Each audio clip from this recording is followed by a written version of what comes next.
Hey Dan, so thanks for joining me on this latest ramble. Can you tell me a little bit about you and Parklink and your background? Yeah, well, I'm actually from a sales background, so I've been in the industry for around 20 years now, working in holiday home sales. So funny enough, starting on a large park, and then working on smaller parks and kind of everything in between. So quite a lot of experience in the holiday home sales industry. And then in the last, well, since September 2018, I started the Parklink portal, which has kind of grown over the years. We're now up to 125 park members in the UK, which basically just offers a place for people to go and discover holiday home ownership and ultimately find a park which suits their sort of criteria, resulting in an inquiry to the actual park operator to then follow it up. So basically that's what I've been doing recently, is just developing the portal even further, with a new web design coming out soon and a few other little bits and pieces to do with the Parklink UK operation. So been quite busy with that, Dave, recently. Thanks for that, Dan. I'm really interested in that because that's how you came across my radar. So you're obviously really good at what you do, because I saw some of your articles and your thoughts on social media, and I was like, I've got to talk to this guy. He looks like he knows what he's talking about, and he's obviously, and 125 clients is a really nice number to have. So that's built up over the last 4 or 5 years, you were saying? Yes, yeah. Brilliant.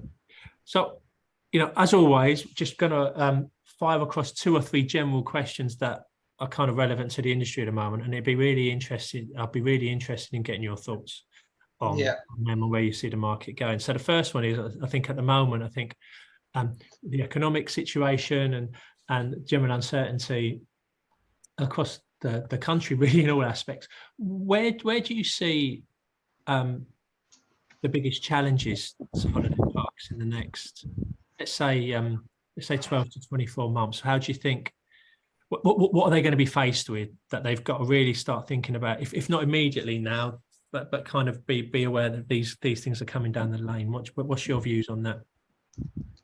Well, I mean, there's a lot to be there's a lot of really good points that are coming our way, in the world climate right now, is that people, it's become harder to travel, to go abroad. So we are seeing more people stay in the UK. So that's one of the plus points, although it's a volatile sort of market. So you might have an influx of bookings one minute, and then all of a sudden it's kind of, they drop, and it very much is feast or famine. In the peak season, bookings are flying. Then off peak, parks may be scratching around to try and find those bookings. So that's the challenge, is how you keep that sort of continuity of bookings throughout the season, really. Can I focus with that perspective on sales, on home sales? Is that same volatility seen in sales? And what's been your perspective on holiday home sales over the last 12 months, maybe post-COVID, really? What have you seen with your expert hat on?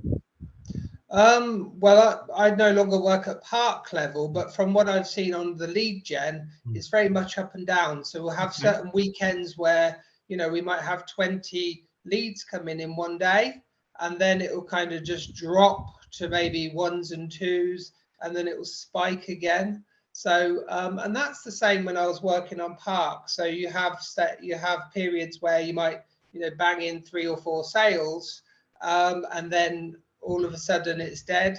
So holiday home sales is always up and down, especially in the higher sort of market. If you're selling lodges between 200 to 400,000, you may not sell one for a whole month. You'll be really patient, and then obviously have faith and find that right customer to buy one, and then all of a sudden it's fantastic again. You can't sell them every day, every week. So it very much is up and down, and it's just making sure you've got everything in place to capitalize on these customers when they are there, and most importantly, looking after the customers that you've got, to obviously keep that level of service going. So you see, what we were talking before we pressed record. One of the things we've seen is that holiday home sales inquiries via Holidaymaker come from existing customers. What is that? Is that reflective of? That's certainly reflective of providing customers, existing owners, with a good service. But do you think that's more reflective of some of the pressures that individuals are finding? People who might be thinking, oh, I'd like a holiday home, but I can't. My mortgage is going up, the rates are going up. I can't. 200 to 400 is a lot of money. There's a lot of money, yeah. There's not the finance schemes available in the market. How do you think that tension's playing out in the market? So going back to your first point with what was the point there, Dave? With most of the interest is coming from existing holiday homeowners on parks. Well, to be fair, they've already bought into the ownership experience and the lifestyle there, so they've got a vested interest in what goes on. So it depends how many of that interest would actually turn into sales on park. That's the thing. And then as a park operator, you need to find ways to bring new people, new customers, are obviously the lifeblood of the business, and how you can introduce new people to your product. And with things, I don't know, the different things happening in the world. Which ones were they, Dave? Is it the climate crisis? You've got the fuel crisis. Trains are down at the minute, aren't they? And there's lots of things happening, which could potentially affect holiday home sales.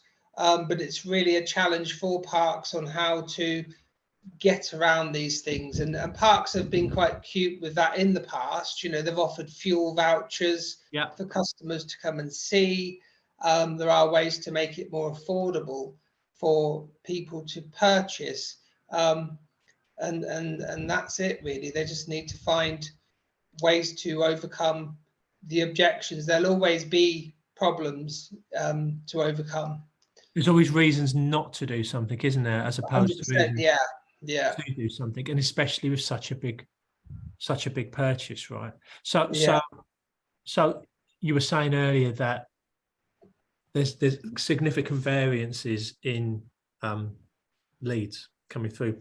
You're seeing with your experience, and with your, not just with your Parklink experience, but as a sales, I've been involved in sales in large parks and small parks.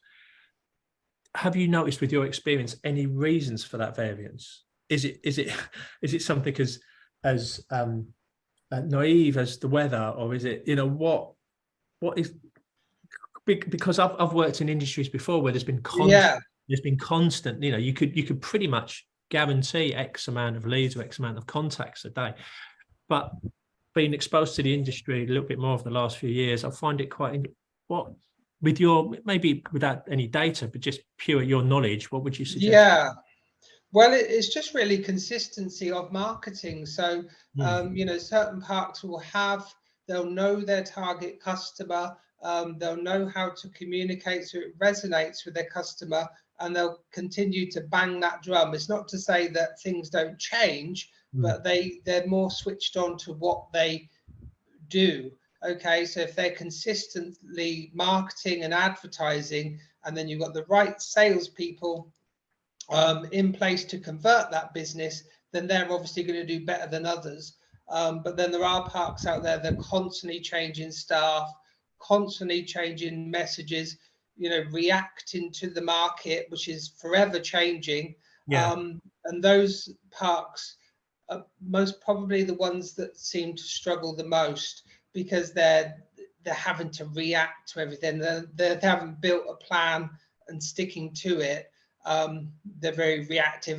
But then again, on another note, you do need to react to the market. So it's which is better?